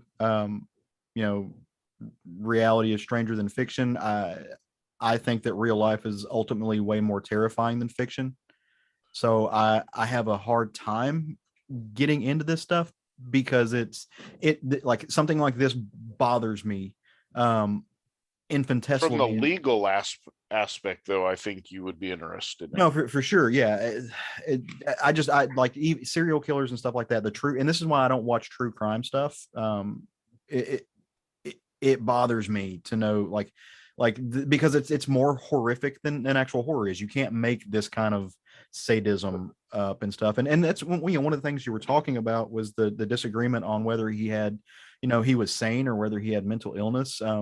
I think, or even how many people he killed. You're exactly. Yeah. I think a lot of people, they immediately want to look at folks, the extremes like Ed Gein, but even just, single murder killers or things like that. And they want to instantly attribute mental illness to them because it is terrifying to think that an everyday, somebody whose brain is functional in the same capacity as our own could commit these atrocities. Like that is so there must be something broken with these people, which in itself creates an entire stigma with mental illness.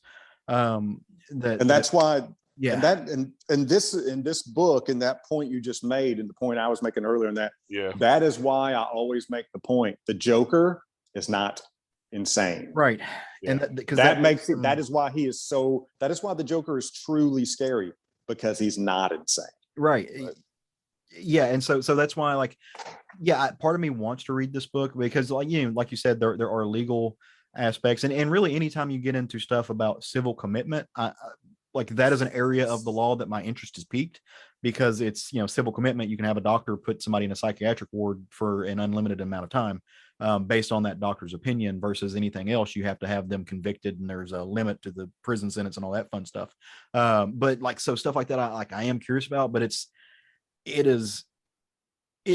weird for me, and especially so going into the law and to the aspects of the training in the law. Like I've had to see some videos of interrogations and things that happen in courtrooms and stuff that doesn't get shown, stuff that is considered privileged information, that it's hard to watch. And these things are real, and you see that reality and the impact that it has. So I would almost rather just read the most horrific sci-fi, blood spurting, brutal serial crime drama fiction. But it all comes from this character. No, and I know, and that's what gives it that's what I just I'm even. So one of the things that happens in Matt, you can tell if this is true or not, because you certainly have more of a base in the knowledge of this story than I do. But one of the things that happens is at some point he wants out of the mental hospital. He says, I've been healed. And they said, okay. So they put him before a review board, and they ask him some modern proverbs. And the last one they ask him is, what's, a bird in the hand is worth two in the bush mean? He goes, well, it means that somebody strangled and killed that bird. So was he did he fake his intelligence to make it look like he was insane, or was he really insane, like Matt said?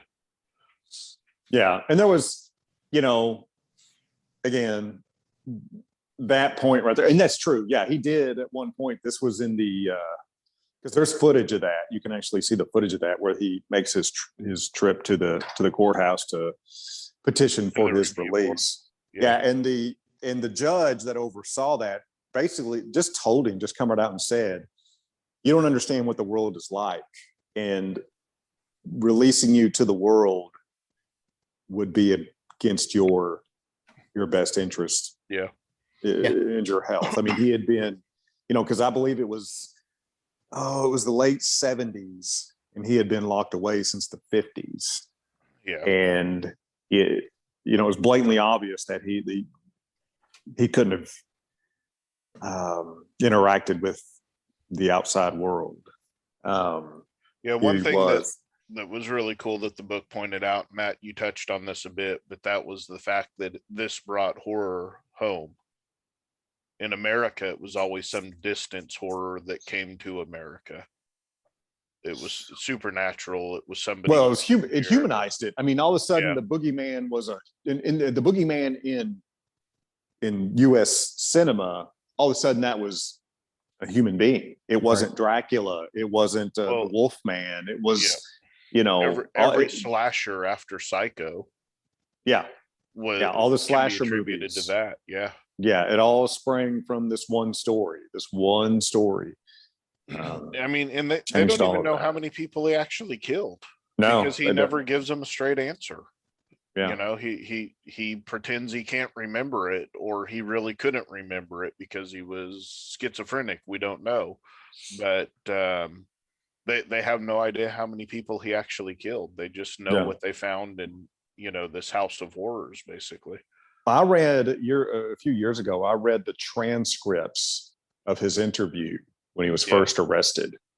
And it's fascinating. I mean, he doesn't even answer questions the way a normal person would. Right. It was like, it took an extreme amount of patience to interview him because he doesn't talk like a normal person. He doesn't respond to questions like a normal person. There's definitely something going on with him, but exactly what it was, again, it's really hard to tell. You have to just leave it to the experts. And Caleb, like you said, the from the legal aspect of this, one of the things that they talk about is one of the lawyers said you had to be real careful because you could end up unintentionally leading him.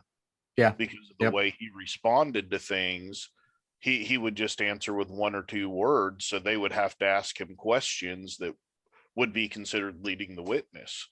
Well, and especially if you've got somebody like that who is, I think Matt mentioned earlier, and again, I'm not an expert on Ed Gein or anything, but if you've got somebody who is psychologically driven to be a people pleaser on some point, they pick up social cues that you don't even know you're giving, like literally a smirk, a nod, the way you shift your head, the way you shift your eyes. They can pick up on these little subtle things and interpret them in a way that they know what you want them to say, or can at least guesstimate to what answer that they're looking for.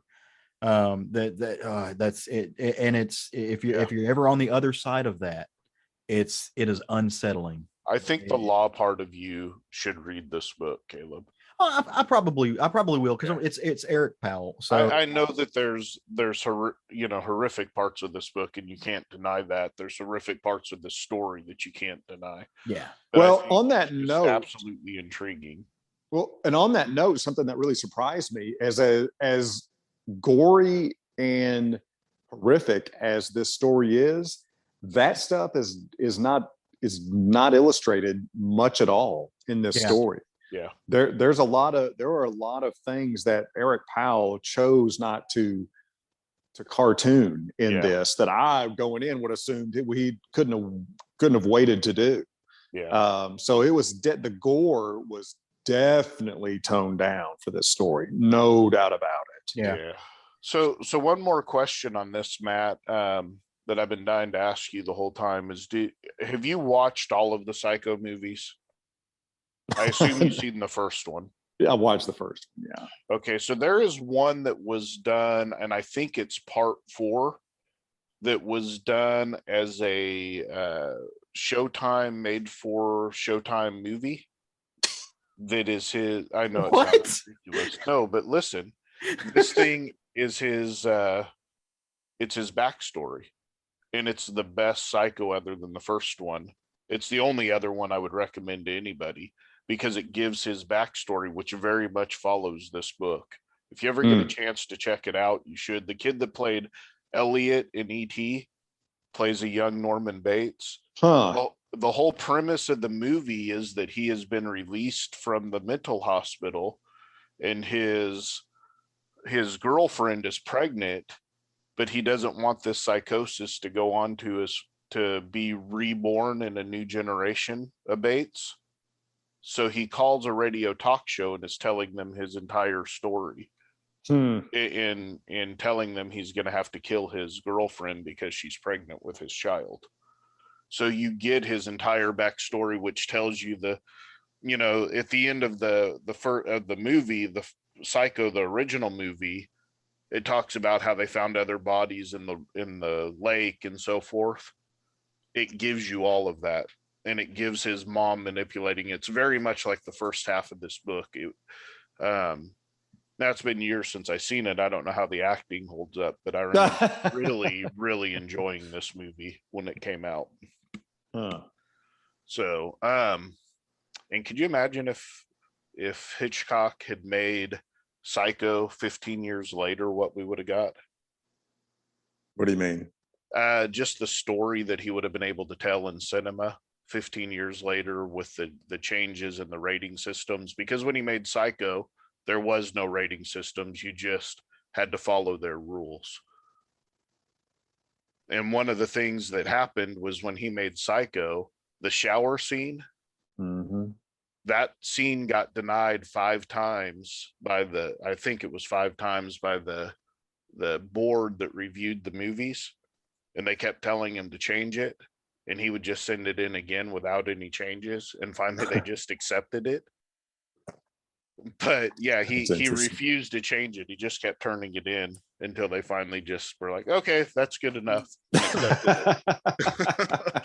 But if he could have made it and shown some of that other stuff that was in the house, when you got to see Norman Bates's house as opposed to just the hotel, what you might have seen had he been able to make that 10, 15 years later when the motion picture industry had changed.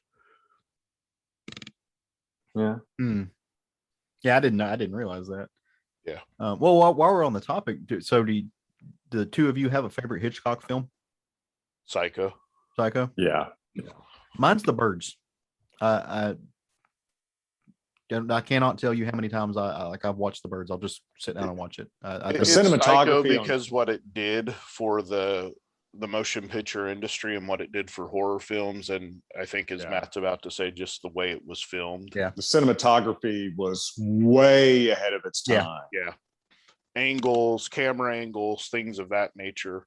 Hitchcock was way ahead of anybody else at the time. That movie does more for suspense than I think even many modern creators know how to work it. So I mean, he had to, because you couldn't show all the other stuff. He had to bury it all in suspense. Yeah, I love The Birds. I think it's a gem. So it is. Yeah. Wait, do what? I said no, it is. Yeah, The Birds it is, but yeah. Yeah, no, but I mean, I love Psycho too. I don't think that you can collectively say, I won't collectively say one is like quote unquote better than the other, but like The Birds is one of my favorite horror films of all time. Also one of the most disturbing films that I've ever seen. So, well, I'm going to talk about a book real quick, and I do mean real quick because there's not a ton to it. It's a fairly straightforward story, but it's from our buddies over at Dark Horse Comics. And it comes out of the brain of Jeff Lemire, and it is painted by Mr. Tyler Crook, who I think is one of the best at what he does. I talk about the man a lot because I am a huge fan. I love what Tyler Crook does. And this is called The Unbelievable Unteens. This is the first. It comes from the world of Black Hammer, like a lot of stuff that Jeff Lemire is working on today. And John McCrae does a variant cover, which is actually the one that I have, and it's just a really, really cool variant cover. Lots of neon. John McCrae just wins. But so the story it focuses on this character named Jane Ito, and Jane is a comic book writer, artist, illustrator. And she's doing the convention circuit there in Spiral City, and it's very much like like you would imagine a real life con would be. People come up, they ask for her autograph, they love her work, they're asking her, do you have an end in mind? Like what's going on? And her comic book is called The Unbelievable Unteens. And it's a fan favorite, very, very much in the vein of I don't know, the Teen Titans, per se. And so they're doing the pictures and all that stuff. But Jane's a busy artist. She's on the struggle bus trying to make sure she meets her deadlines. So after the con, she foregoes going to BarCon and she goes home to go to work. She's got deadlines. She's got to do pages, and she's at her apartment. It's dark. She lives by herself. She's at her drawing table and she starts to hear something, and she doesn't know what it is. And she kind of looks around, and all of a sudden she sees this apparition pop up right before her eyes, and it's this dude in a green outfit with a jack-o'-lantern on his shirt, and she's freaked the fuck out because it looks like the kind of costume of one of her characters in her book, and she's just like, whoa, this is crazy, and you're probably gonna Ed Gein me, like, why are you in my apartment? And she grabs one of her nibs, I guess to stab the dude in the eye if she needs to, and he's just like, hey, hold up, like, I'm your friend, like, your name is Strobe, and like, well, don't hurt me, I'm here to help you, we've got work to do. And she's just like, dude, look, I get it, you're a fan, but you're crossing a line, you've come into my personal space, I don't know what Strobe means, but you're like, you need to get out. By the way, great costume, cool cosplay, but still, like, get out. And he's just like, no, this is me, this is really happening, you're not crazy. And he starts to float, and he's like, look, my name is Jack Sabbath, and I'm here to make you remember what we've lost. Your name is Strobe. You're not just drawing a comic book, you're drawing your memories. We live this. We were actually on the the unbelievable Unteens. And something terrible happened. We went up against a villain and a bad guy, and our team got, they got lost. There was, Jack Sabbath, I was a kid occultist. You were the living lightning. You were Strobe. There was our friend Straka, who was this big half, diamond, half concrete guy, Kid Boom, and then this other member of the team whose name was Snapdragon. And Snapdragon was kind of the focal point of the team. She had powers. She was the most charismatic. She was their leader. And she's actually the one who got all of us together. And it goes through and tells a story about how her dad, who's, his name was Mr. Moniker, searched the world to find people who were powered like his daughter and brought them together to be this amazing superhero team to save the world. But something happened. They went up against a villain that they weren't ready to go up against. And specifically, Jack Sabbath made a wrong move. And it cost them their lives, so to speak. And he thinks that that some of the team might still be alive in the nether realms, in the world, specifically, Snapdragon, who he was just head over heels in love with. He thinks they're stuck in hell with this apparition, this demon that they went up against, and so he is recruiting her to come back and help find the rest of the team, and uncovering this whole world that she had been taken out of and taken apart from. And she, at the end of it, she's accepted that she's got powers, because her powers kind of manifest in a really cool way. Look, I don't have to tell you about the world of Black Hammer and how much I love this thing. I talk about it a lot. There has not been a single bad story come out of this universe. I adore what Jeff Lemire is doing in the Black Hammer universe. This is the most expansive, involved, in-depth love letter to the medium of superhero comics that I think exists. He has managed to write love letters to the Golden Age, to the Silver Age, to the Bronze Age. He's written love letters to underground comics, love letters to the original impetus of superheroes, to the horror genre, to everything else. And he finds a way to take these tropes that we all are used to in our comics, that we all know that are beloved to us all, and he finds a way to give them to you in the exact manner of how they are, but make them fresh, make them strong, make them work for a new audience. And he has teamed up with some of the best artists in the game to do it. And like I said, there are very few watercolorists who can stand on the level of Tyler Crook. the dude can do things with that fluidic blessing. Because that's one of my favorite mediums, and he can do things with it that very few other people can do. But he also Fluidic blessings. Yeah, Fluidic blessings. liquidic blessings. That's what watercolor is. But one of the other cool things in this book, in some of the flashback scenes, he's not using watercolor, or at least I don't think he's using watercolor. He colors in a different way. You don't see, he's not blending. It's more like classic comic book coloring. I think he's picking up markers, which I haven't seen Tyler Crook use marker in a very, very, very long time. Like pre-Hero County. I just he may have, and I missed it, but you are seeing him play with a format that he what he's showing you is like, hey, don't forget I can do this too. And it's just astounding. You fall in love with page after page. His, like, there's a little bit of, in these pages, in these flashback scenes where he's showing you the thing, there's a little bit of like Madman in there. There's some old school, it looks like stuff that might have came out of the Claremontian era of X-Men. So Claremontian. Hey, that's not mine. I can't claim that one.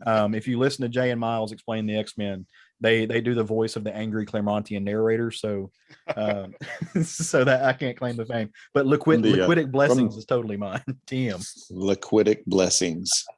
But no, and especially with some of these pages that are eerie, creepy, meant to look like they're a haunted space. It's some of that same energy that Tyler Crook brought in Harrow County.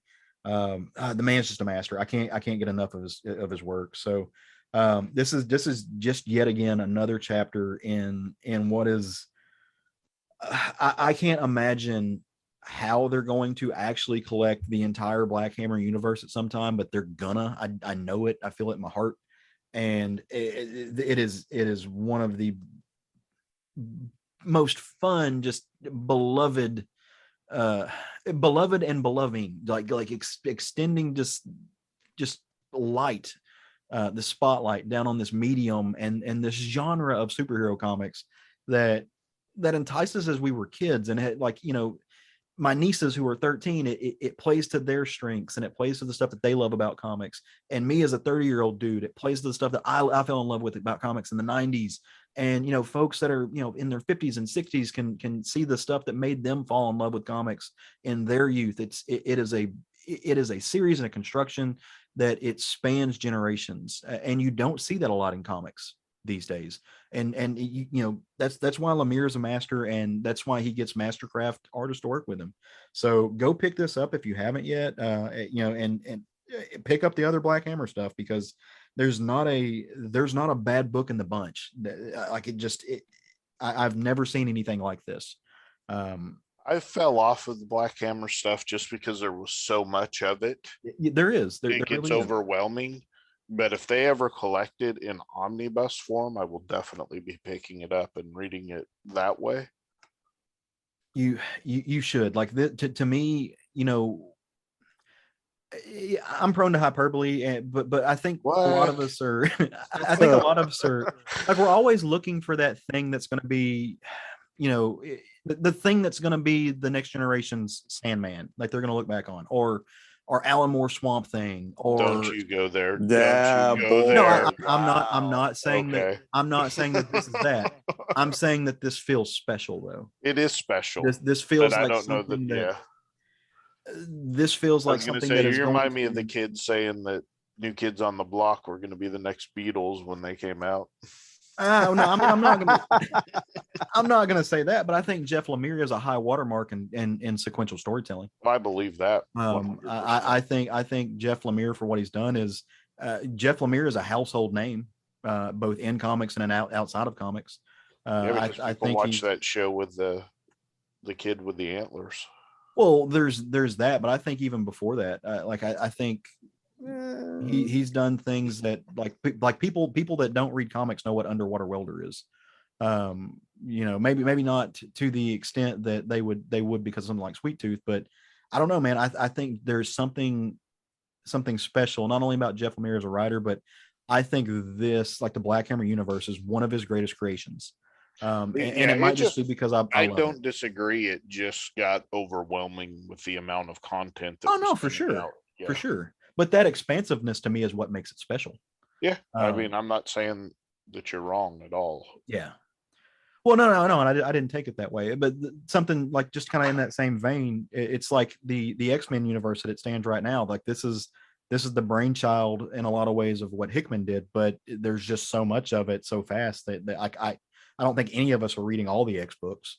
No, and it just gets to be so much that you have to limit what you're capable of consuming. Yeah, time and economy. But no, I know. I think this is the world at large, the Black Hammer universe and how he's expanded it. I think it's something that's going to be studied, like as far as the craft aspects of how he's done it and what he's done and what he's doing in terms of utilizing nostalgia as a storytelling tool, but in terms of also taking that thing that is nostalgia and reworking it and ingraining it for something that is multi-generational. Like that to me is fascinating. So go check it out. Yeah, absolutely. And God, man, if they give me that omnibus, I needs it and I wants it in my life. So even if it's omniboo, Matt loves that. Yeah, it's because it's not a fucking word. Neither is omnibuses, because the term omnibus, the word assumes all or means all consuming the entire collection. The fact that you have a multi-volume omnibus is oxymoronic, but yeah. Anyway, you know what is words? Like real words? What? Liquidic blessings. Liquidic blessings. Liquidic blessings. All right. This is guys, how you know he's been in law school too long. Liquidic. I don't know that that's a legal term of art. Well, guys, have we shot our bolt? Are we ready to take this thing home? We have. I think so. All right. Well, let's end this the way we always do. What do you think? Let's tell the folks what they should be grabbing this next week off the shelves.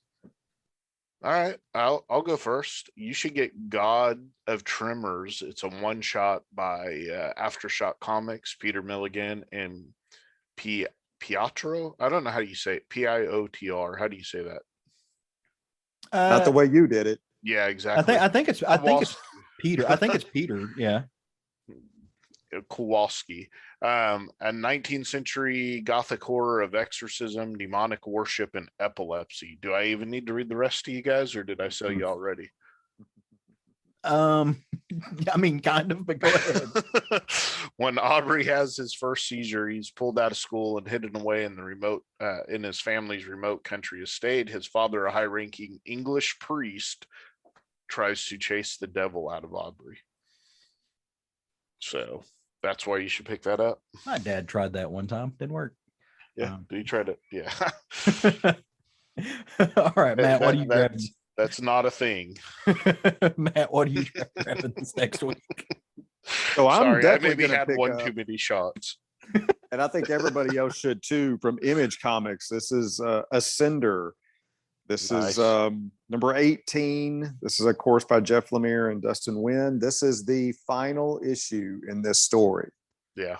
And how this is all going to be wrapped up, I'm very interested in. The end of of issue number 17 was incredible. Yeah, Lemire just kills it on the series. Or that watercolor good. Yeah. Yep. With what did you call it? Liquidic blessings. I mean, dude, Jeff Lemire just raining down liquidic blessings on all of us in the comic. Except it was Dustin Nguyen. Yeah, Dustin Nguyen. True, but I mean, he's bringing all these cool watercolors to the forefront. That's what I'm saying.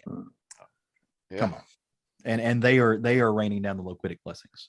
Matt, does it feel like to you that this is actually going to be an end, or are we going to have another series after this? You think? Man, that's hard to say. I mean, it feels like this is the end of the story, frankly. I mean, it feels like this is the end of the story, but honestly, so did Descenders ending. I was going to say, I remember y'all saying that. Well, so where I was going to go with that is Lemire finds ways to extend stories over and over again. So I mean, who's to guess? Yeah, and I'm like 2 issues behind on that, so that's why I was asking what your thoughts were. Yeah. Well, all right. Well, I want y'all to go out this next week and pick up some gay shit off the shelf. Big facts. There is a book coming out from our buddies. Weird. First time ever. Yeah. Kevin's recommending a gay book. Yeah. It's good for you. Just consume it. No, again, I'm like, I'm apparently loving the Dark Horse right now. There is a book from our friends at Dark Horse called Killer Queens #1 coming out. It puts the sass in assassin. This book is crafted and put together lovingly by David M. Boer, Claudia Balboni, and Harry Saxton. It's going to be fun. Like I said, they put the sass in assassin. Meet Max and Alex. These guys are reformed intergalactic assassins for hire. They're on the run, and they're also super gay. Their former boss, a fluffy monkey with a jetpack, is hot on their tail to take back his stolen ship. They got to eat, so they take a mission from Alex's old flame. Your standard no-kill, casualty-free kidnapping recovery from a nearby moon. The only complication: half the moon is ruled by a fascist dictator who's hostile to foreigners. They're the killer queens. So what could possibly go wrong? If you look at the cover of this book, it's great. It's got a very pulp feel to it. And so you look at this old style pulp art with these ray guns and lasers, and then you see the title says "Put the sass in assassin." I mean, I'm not going to not buy this, right? Like, you got to get it. So yeah, it is definitely marketed to you. Yeah, this is a book that, I mean, there's an evil fluffy monkey for a villain. So I want it. So go check out that. And you know what? Grab a few more books off the shelf. Why not? Take home a bunch of stuff and enjoy reading it. And then come to all those places I told you about earlier and tell us all about them. Talk to us about what you're enjoying, what you're reading. We'd love to connect with you. That's the beauty of our little nerd culture of a podcast and of a group of people who come together to listen to podcasts. It's fun. So support your local comic shops. Also, we're recording this on Friday, but as you're listening to this, I hope that you made it out to a local comic shop and supported them for what is going to be free comic book day, since it got postponed and chopped up and divvied across the calendar because Just of COVID. be safe and don't go to any super spreader events. Yeah, don't do that. Wear a mask, wash your hands, and go forth and love comics.